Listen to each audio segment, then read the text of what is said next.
In our chief operation officers meeting, one of the regular pieces that they all listen to, all of our operators intently, is this section I call Voice of the Customer. And I'll read, a couple very positive comments about what went well, and then I'll read a couple negative comments with opportunity. And they always tell me it's the most nervous part of the meeting, right? Nobody wants their group to get called out, but they all love it because it's direct feedback that they can take and apply into their business unit. And I always am moved by all the officers and how intent they are. I mean, people take it seriously, they take it personally. Well, people shouldn't go through that. What are we doing to make that better for people? And so it's very powerful. And the commentary, to your point earlier, is probably more powerful than the data because it's a story and it's something that people can relate to. Hello and welcome to the Leadership Launchpad, where we help managers improve themselves, their teams, and their organizations. On this show, I talk with industry leaders, coaches, authors, and experts to give you actionable insights that will help improve your own performance and the performance of those around you. Our guest today is Bill Tierney. Bill is the Vice President of Customer Experience and Digital Experience at Southwest Airlines. From this role, he oversees the entire end-to-end physical and digital customer experience of Southwest. With an eagerness to delight customers, his leadership focus is on advancing the best overall experience for their customers throughout their entire journey in both human and digital interactions. This was an absolutely amazing conversation. And at its core, it was really about how to use both data and individual stories to understand the true customer experience. In this discussion, you can expect to learn how to make sure the right people are making the right decisions in your organization, the impact stories can have to give you context to your data, how organizations can create an environment where it is okay to talk about what went wrong, and so much more. Before we get into that discussion, I do want to remind you that if this is your first time listening to the show, make sure you subscribe so that you never miss a future episode. And if you are already subscribed, then I would humbly ask that you share this show with just one other person because that, after all, is how we grow. I can't tell you how much that means to me. And so, with that, let's get into the discussion with Bill Tierney. Bill, welcome to the Leadership Launchpad. How are you doing today? Excellent. Thanks for having me. I'm excited about this. Yeah, I'm really excited to have this. We've been chatting about this for quite a while. You're a very busy person, as expected, with with your role.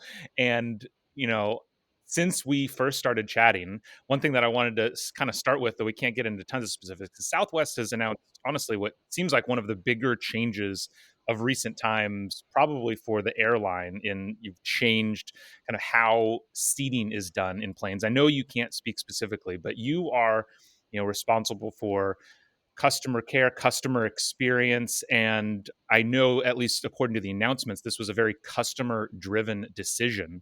And so I'm guessing a lot of the information, the data for that decision came out of your organization. And so what I'd love to kind of start with is a question of, when it comes to making big decisions like that, how do you as a leader think about gathering the data needed from your team in order for the company to make decisions like that?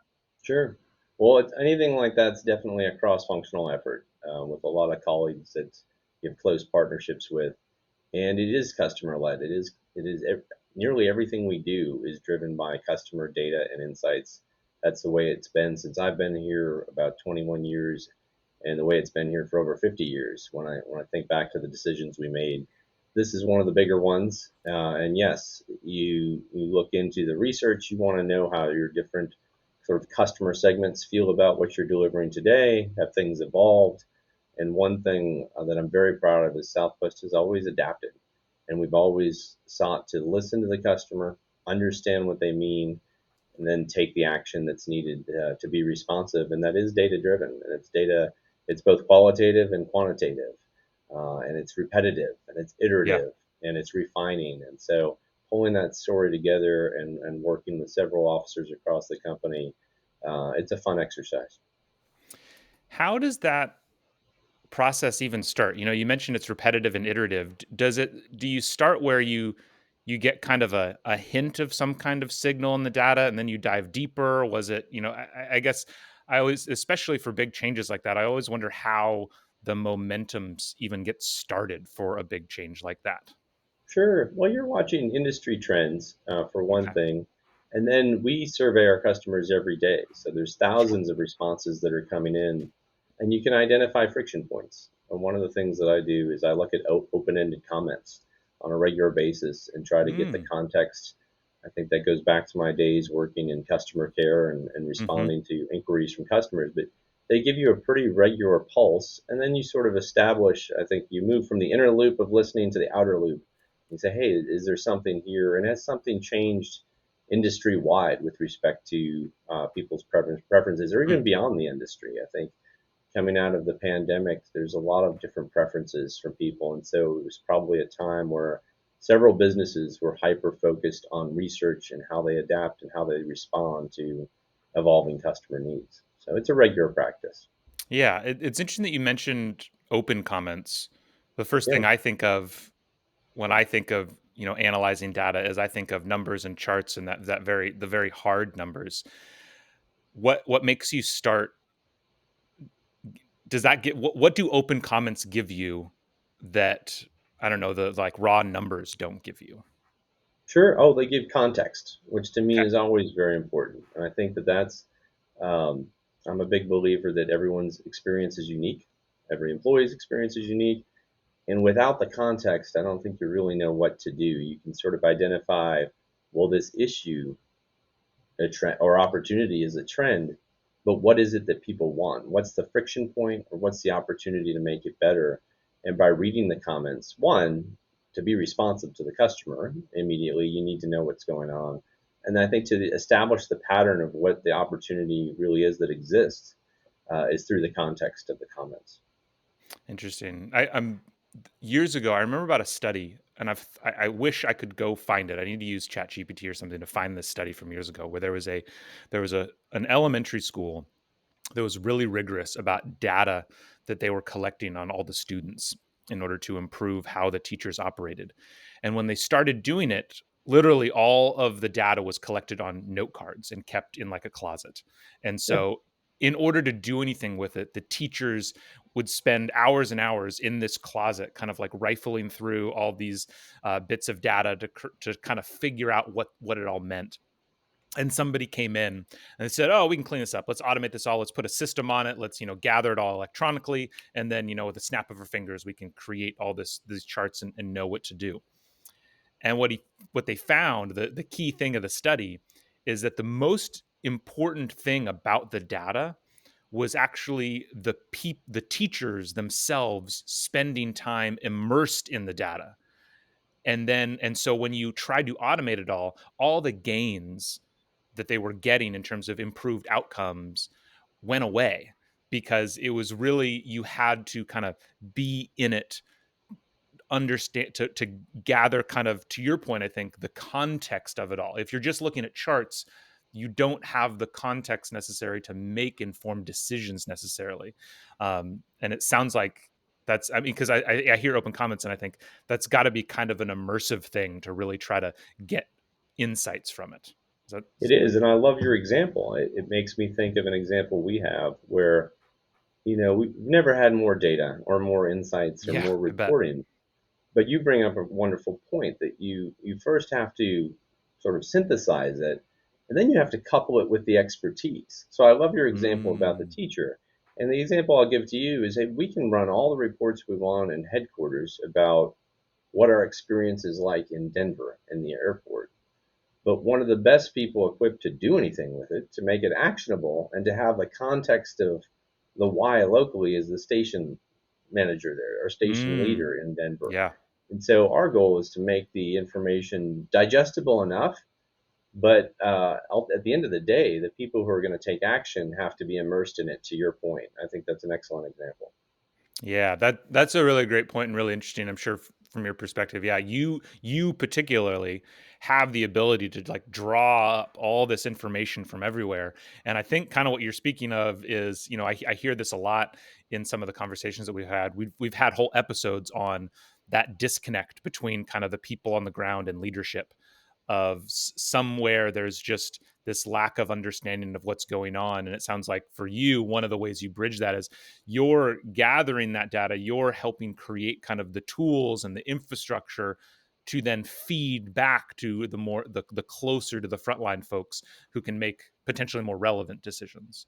Yes, and I think I'll use the example of sort of frontline and headquarters because I think you're hitting something exactly right. Headquarters is really a support function. That's the way that I view it, I love that. and you can see trends and patterns, which is nice. That's helpful. That can lead you to systemic solves. But the example we gave about the data being local, as well as one of my favorite things to do is station visits. As officers, we're each assigned airports that we adopt, and I do my most of my learning when I go to the airport and I'm standing at the ticket counter and they let me, load the bags on the belt, or I go down to the break room and So chat with important. our folks on the ramp, or they bring me out on the tarmac and show me, the art of bin stacking and loading a plane. The expertise for the actual business is always Yeah. there. It's Yeah. always local. And those folks will tell you all kinds of things that then take the data and match it up with reality, and you have the Love it. context you need. So there's the open ends, and then there's going to the gemba, as they say, the experts, and really learning from them. Yeah. Yeah, absolutely. Well, let's step back a little bit Sure. because, talking about the frontline stuff, you've had quite the career at Southwest. I'd love to kind of walk through that journey. So you started at the very front line of customer care. Is that right? Kind of how did you start at Southwest? Yeah, it was customer relations at the time, and I was a writer. And as a writer, you would often correspond writing, but you would also correspond via phone. And Okay. sometimes you take inbound calls, or sometimes you had a choice to respond to the customer by phone or letter. I often enjoyed chatting with the customer to the point we've been making about context and really understanding it, because sometimes there's degrees of separation in understanding what happened.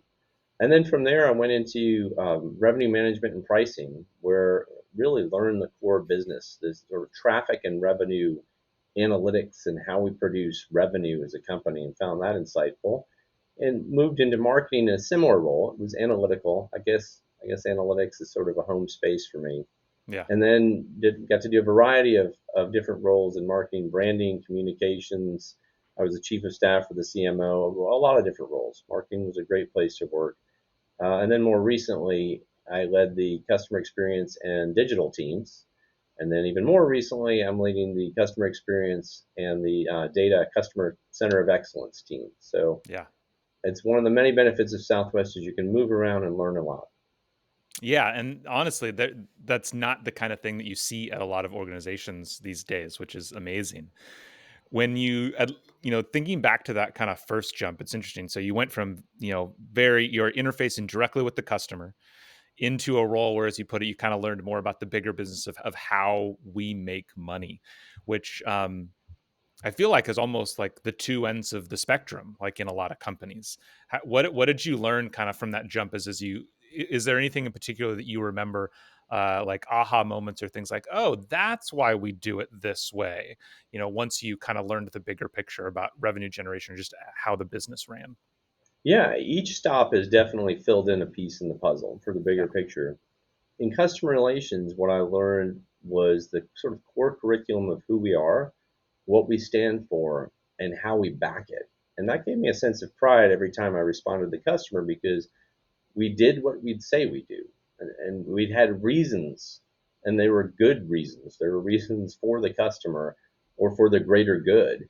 And so the core curriculum was learned there. I think the skill of sort of on your feet, quick decisions, assessing, listening, understanding, taking action. Mhm. And then moving into revenue management, yeah, there was the bigger picture of how we make money, but it was also very much in harmony with the brand that I learned in customer relations, which is a Mm. low Mhm. fare brand, Yeah. and our mission to democratize air travel. And we would go into markets, and people who were paying $500 or $600 to go between two Northeast cities, you could now have $29 fares or $59 fares. And we have a great example of that even recently in the past 5 years when we entered into Hawaii. Mm. I was not aware of how much it costs people to travel inter-island in Hawaii, and that it was so prohibitive. Families couldn't even really see each other. Some had never Hmm. been to the other islands. So we had the opportunity to go in there, and we had, 49, 39, $29 fares, and it really enabled people to have human connection that Yeah. didn't exist before. So when I was in revenue management, while it was certainly about optimizing revenue for the company, that was the job, you also always had that mission in mind with what we did, and why we were in the market. So it was another piece of the puzzle that came into who we are. Yeah. It's interesting segue since you brought up the flight to Hawaii. Did you see? You probably didn't see this. Is probably like two in the weeds for you. But did you see the back and forth between Southwest's X account and the CEO of Boom Supersonic a couple days I ago? I did not see that. No. It was great because so the CEO of Boom Supersonic, he called, they were doing their fourth test flight of their plane, and he called out, "Hey, Southwest flight such and such, if you look to the right at this time, you Oh, might see our plane flying." And so your account, or your company's account, responded to him of like, it was a good back and forth. It was we've really got some talented people in that team for sure. yeah, yeah, They it like to was it have was fun. yeah, it was great. Um, so when you're I would, one thing I'd be really interested, because you mentioned how, so for you starting at that front line, it really helped you understand the culture, the mission, the customer focus, which I think is always essential for a successful company. Like, you need as many employees as possible to understand who the customer is, how you are serving them, regardless of your role. How, and you can speak to this from a company perspective, or even just for you as a leader perspective, what are some ways that you try to foster that in people who maybe don't start the way you did with that direct customer interface, to help them understand who the customer is and how you're serving them? Sure. Well, there's the data itself as a starting point. Sometimes for folks coming into one of these disciplines without the frontline experience, but I often encourage them to go sit with these teams, to go Mm-hmm. sit in reality, or to Yeah. go do a station visit. And there's certainly knowing our customers, but then also keeping in mind their intent of travel. And when you have 500,000 people every day that you're transporting, and you step back and think every one of them is going somewhere for a reason, and it's Yeah. important, that's why they're Yeah. traveling. Yeah. And that could be for an event like a wedding, it could be for a sad event like a funeral, it could be for a business meeting, it could be for a vacation that people have saved up for years. But every time they're traveling, there is an important purpose, and keeping that in mind, the sort of diversity of intent on our plane, and how important it is for us to keep our promise and do everything we can to deliver, to make sure they have a great experience and an on-time experience in an industry where there's weather every day, or there's ATC delays every day, and that customers trust us to do that. I think that's what I want my folks to know most as they're working on the experience is, hey, traveling is high anxiety Yeah. for a lot of people, and it's not always predictable. And so how do you take the friction out? How do you replace the unknowns with knowns? More importantly, how can you put people at ease, keep them connected if they want to be, if not, make sure they have a relaxing and a functional experience, but they all have different purposes and need to achieve different things. So it's not just sort of knowing our customer segments, I think, whether it's family or business or anyone else, but keeping in mind that everyone is traveling for a unique purpose that day, and it's important. That's why they're traveling. That's such a great point, and I think, yeah, if you can, again, it kind of goes back to what you talked about at the very beginning of this. It's like the difference between the data and the open comments of, Right. like, yeah, we can see the customer trends, but like behind all that is people with individual stories, and Yes. keeping that front and center is really essential. Yeah. I'll tell you a quick story about that. I mentioned reading the open-ended comments in our chief operation officers meeting. So I'll go to our operations meeting and our commercial meeting every Monday. And one of the regular pieces that they all listen to, all of our operators intently, is this section I call Voice of the Customer. And I'll read, a couple very positive comments about what went well, and then I'll read a couple negative comments with opportunity. And they always tell me it's the most nervous part of the meeting, right? Nobody wants their group to get called out, but they all love it because it's direct feedback that they can take and apply into their business unit. And I think the more that you can do that, and there's probably no better example than our CEO who responds to customers, loves to know, well, this came up, how did we handle it? Um, but the example of it really immersing the feedback into the actual business. And I always am moved by all the officers and how intent they are. I mean, people take it seriously, they take it personally. Well, people shouldn't go through that. What are we doing to make that better for people? And so it's very powerful. And the commentary, to your point earlier, is probably more powerful than the data because it's a story and it's Yeah. something that people can relate to. Yeah, I love that.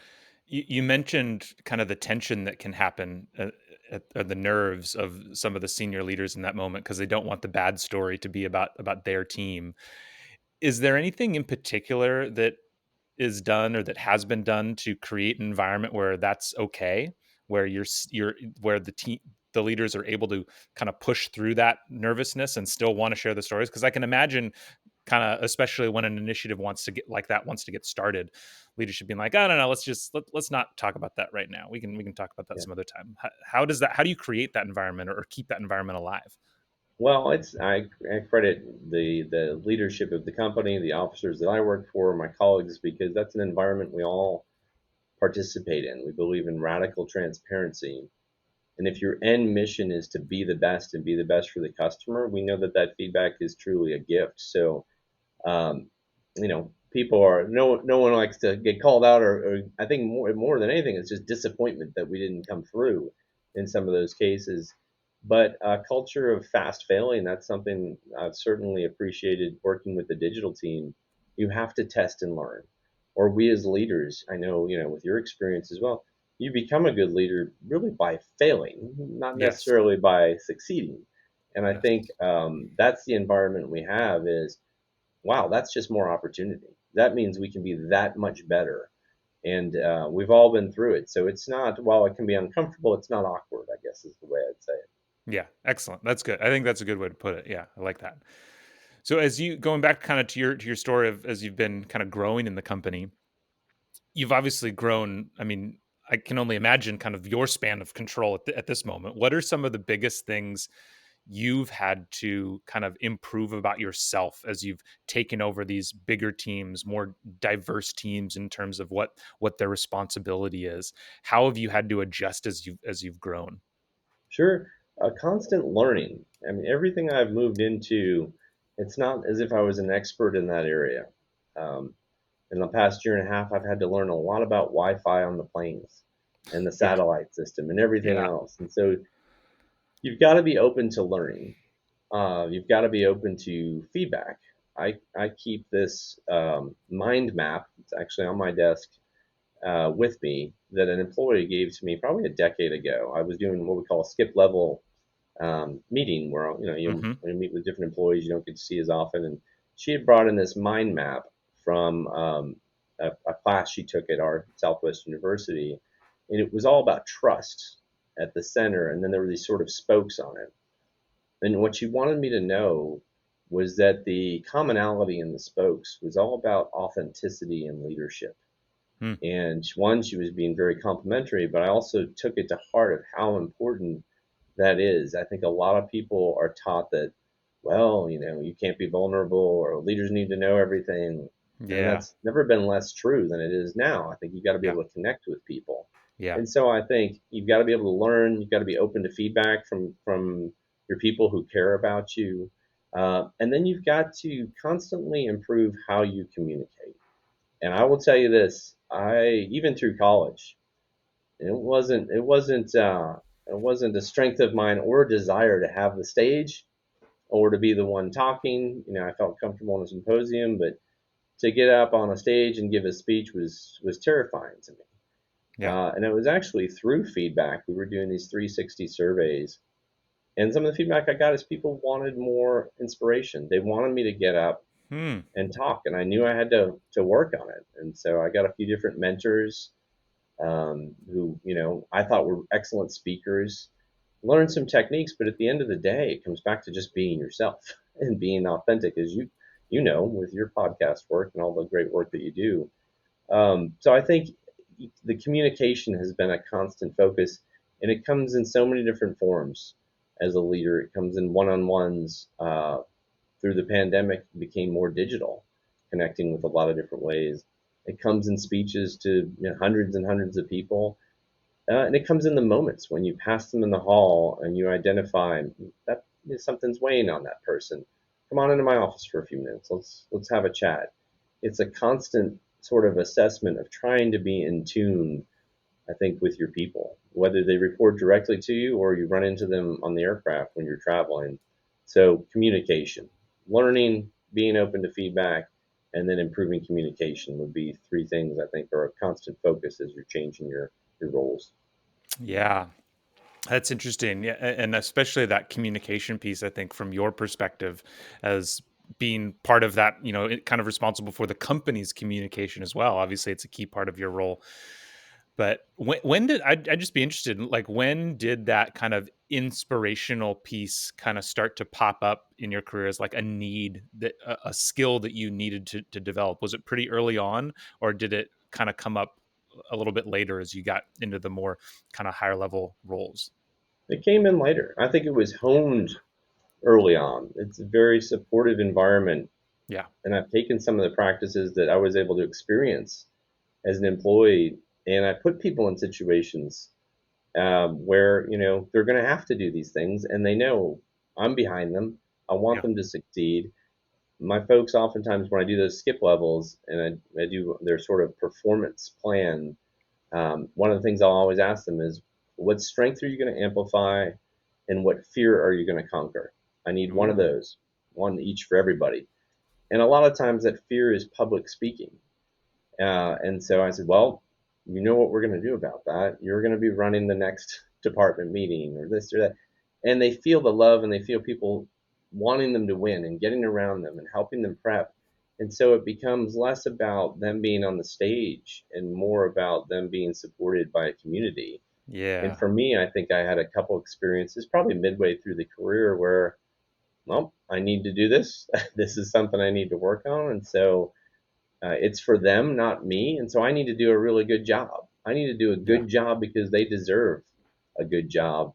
And then, like anything else, it just sort of repeats, right? And you find out it's just storytelling. At the end of the day, it's how can you best tell a story and Mm. engage people, make it stick, and leave them with something that they can use. It's not overly complicated, but it probably came midway through the career and constantly honing it. Yeah. Yeah. Yeah, it's interesting kind of how you put that in the middle there, that piece about, pushing people and putting them kind of front and center of like, okay, this is the fear that you got to conquer. I always think one of the things that is really important that sometimes people go down the wrong path on is it's not about making people feel comfortable, right? Like whether in, Right. in my role in facilitation, right? Like that's always, oh, we got to be careful, we don't want to push people too far. No, it's not about making people feel comfortable. It's about creating a space where they're comfortable being uncomfortable, right? Yes. Like, and that's all about how you set up that space, how you lead, kind of your daily actions. And that's become a more rare art, I think, Yeah. in society today. Having constructive conversation and dialogue, it's easy to have it when people agree with you on something, but to be able Yeah. to have it when people disagree and have it be Yeah. productive and respectful and constructive, I think is something that probably necessarily, social media and all the technology has not necessarily benefited the fostering of that. So I appreciate what you're doing, and I think that's a very important discipline. Yeah, for sure. Yeah. Well, this has been amazing. This has been a great conversation. Kind of to bring it to a close, if you're willing, since you mentioned these questions that you ask your folks, you've had such an amazing career. What what's next for you? Like what strength are you amplifying and what fear are you trying to conquer right now? Yeah, the strength I'm trying to amplify is around leadership. And Okay. in this industry, you go through ups and downs, and it's Hmm. keeping people genuinely engaged, and connected and informed, and ensuring they know you care about them, they can trust you, and you're committed to excellence. Those three things. And to Okay. me, I'm always working on it.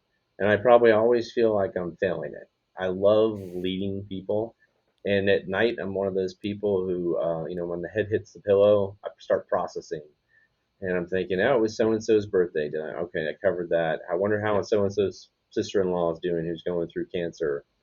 And I'm at the point in my career where I worry far less about business initiatives or maybe what my leadership thinks of me or those kind of Mm-hmm. things, Mm-hmm. and worry a lot more about my people and the daily lives they have, and understanding that this is a place that they spend a lot of time Yeah. connected to and working, and how are they doing. I think that motivates me for the most part.